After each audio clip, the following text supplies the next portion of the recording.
दोस्तों अगर आपका फ्रीज नहीं चल रहा है तो उसके लिए आपको सबसे पहले आपको रिले निकालना है और ओवरलोड।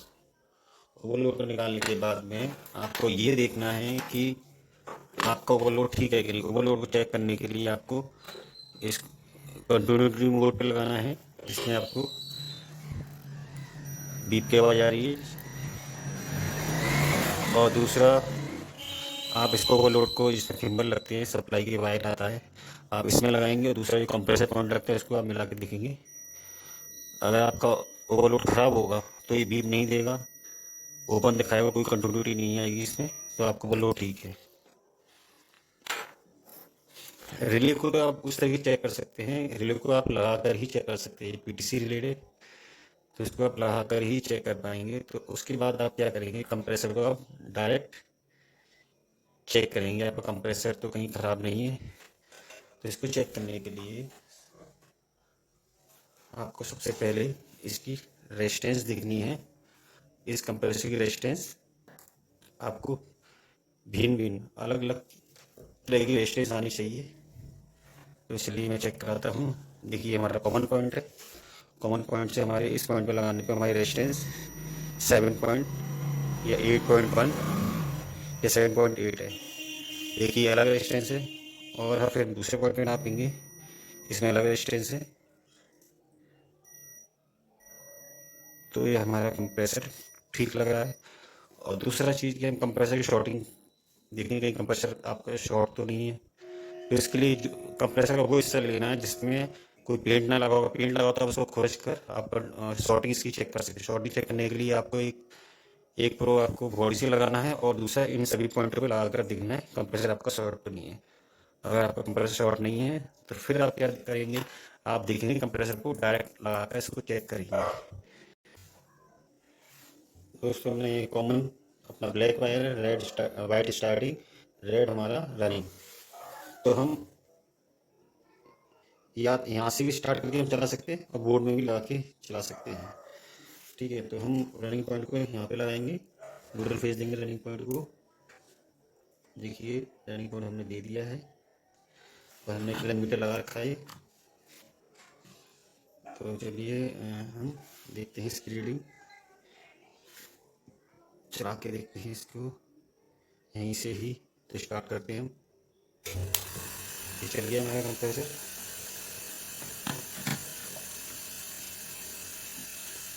ये कंप्रेसर हमारा 3 पॉइंट कुछ एम्पियर ले रहा है। तो ये हमारा बड़ा कंप्रेसर है। ठीक है, काफ़ी दिनों से रखा हुआ है, थोड़ा जहाँ फ्री होने के बाद में ये एम्पियर बिल्कुल ठीक ले रहा है। तो हम दूसरे किलोमीटर से एम्पियर निकालते हैं इसके। तो देखिए ये बड़ा कंप्रेसर होने की वजह से ये एम्पियर ले लेगा। तो आपका कंप्रेसर इस तरीके से चल जाएगा। अगर आपको इस तरीके से चल जाता है तो आप इसको ओवरलोड रिले चेंज कर दें। ये आपकी टेस्टिंग हो गई। अगर आपका कंप्रेसर चल जाता है तो आप समझ जाइए कि आपकी रिले ख़राब है। लेकिन एक चीज़ और, अगर ये तो आपका कंप्रेसर ओपन मतलब कंप्रेसर फ्रीज में से बाहर निकाला हुआ है, उस पोजिशन में आप चेक करें। दूसरा कि अगर आपको फ्रीज में लगा हुआ है तो आपको डायरेक्ट चलाने के बाद में आपको ये देखना है, शॉर्टिंग भी चेक हो जाएगी, रनिंग कॉमन स्टार्टिंग भी चेक हो जाएगी। सारा कुछ चेक होने के बाद आपको इसका डिस्चार्ज देखना है। डिस्चार्ज शायद हमारी गर्म हो रही है कि नहीं हो रही है। अगर गैस होगी इसमें ओके होगा सारा कुछ, तो हमारे कंप्रेसर डिस्चार्ज साइड में हीटिंग आएगी, कंडेंसर हमारे हीट होने लगेंगे। तो आपका रिले ओवरलोड ही ख़राब होंगे, रिले वगैरह ही ख़राब होगी। इसको पूरा आप सेट ही चेंज करें। ये मत सोचिए कि आपको ओवरलोड कंट्रोल बता रहा है तो हो सकता है आपका सही है, लेकिन ऐसा नहीं। आप दोनों ही सेट नए चेंज कर दें। तो उसके बाद आप फ्रिज को चला दें, आपका फ्रिज चल जाएगा। दूसरी चीज़ कि अगर आपके पास कंप्रेसर आपके पास अलग से रखा हुआ है और आपका कंप्रेसर भी चल गया है लेकिन हीटिंग हल्की हल्की हीटिंग आ रही है और फिर भी कूलिंग नहीं हो रही, तो आप क्या करेंगे, कंप्रेसर का प्रेशर टेस्ट करेंगे, कहीं आपके कंप्रेसर का प्रेशर तो ठीक है कि नहीं। तो उसके लिए आपका compressor running constant winding check हो गई है, सारा कंप्रेसर शॉर्ट नहीं है, लेकिन आपका कंप्रेसर का प्रेशर तो वो आपका चेक होगा डिस्चार्ज लाइन काटने के बाद। आपको क्या करना है, सक्शन लाइन काटेंगे और डिस्चार्ज लाइन काटेंगे, या सक्शन लाइन नहीं काटे तो आप चाइल्ड लाइन को आप यहाँ से काट देंगे। तो यहाँ से कंप्रेसर हमारा सक करेगा, यहाँ से डिस्चार्ज करेगा। तो यहाँ तो आप कपलर लगा सकते हैं इसकी जगह, या आप यहाँ पे पिन वाल लगा के कंप्रेसर के जॉइंट पे आप ऐसे प्रेशर को टेस्ट कर सकते हैं। तो चलिए मैं इसका प्रेशर टेस्ट करके दिखाता हूँ आपको। अगर आपको यहाँ तक कुछ समझ में आया है तो आप वीडियो को लाइक करें और अपने चैनल को सब्सक्राइब करें। आपको प्रेशर गेज लेना है और ये 500 पाउंड का प्रेशर गेज होना चाहिए आपका। अगर आपका कंप्रेसर का प्रेशर ठीक है तो कंप्रेसर ठीक है तो आपके फ्रिज में गैस की प्रॉब्लम है, आप उसमें गैस चार्ज करिए। तो देखिए हम कंप्रेसर को किस तरीके से प्रेशर टेस्ट करेंगे वो आपको दिखाते हैं।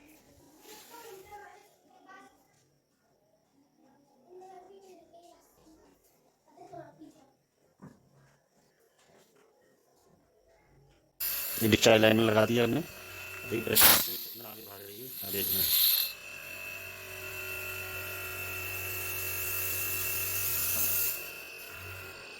देखिए अगर आपका प्रेशर बहुत अच्छा होगा तो देखिए इसने 500 भी पाउंड प्रेशर भी क्रॉस कर दिया। इस तरीके से आपका कंप्रेसर टेस्ट हो जाएगा। अगर आपका कंप्रेसर में ये सारी चीज़ ठीक है तो आप कंप्रेसर आपको ओके है। तो दोस्तों मैंने ये सारी चीज़ें बताई, तो नेक्स्ट वीडियो में आपको इन्वर्टर कंप्रेसर टेस्ट करना बताऊंगा कि इन्वर्टर कंप्रेसर किस तरह टेस्ट होगा। तो दोनों में कंप्रेसर में ही इस तरीके से ही रेजिस्टेंस चेक होगी, शॉर्टिंग चेक होगी और कंटिन्यूटी। उसमें फ़र्क इतना होगा कि उसमें रेजिस्टेंस सेम आएंगी तीनों पॉइंटों पे, और एसी इन्वर्टर पे एसी जो कंप्रेसर होता है उसमें अलग अलग आपकी रेजिस्टेंस आएगी। लेकिन उस कंप्रेसर को आप डायरेक्ट नहीं चला सकते, उसको पीसीबी से चला सकते हैं। तो मैं नेक्स्ट वीडियो बनाऊंगा उसमें पीसीबी से ही उस इन्वर्टर कंप्रेसर को आपको चला के दिखाऊंगा। वीडियो अच्छा लगा तो मेरे चैनल को सब्सक्राइब करें, लाइक करें। धन्यवाद।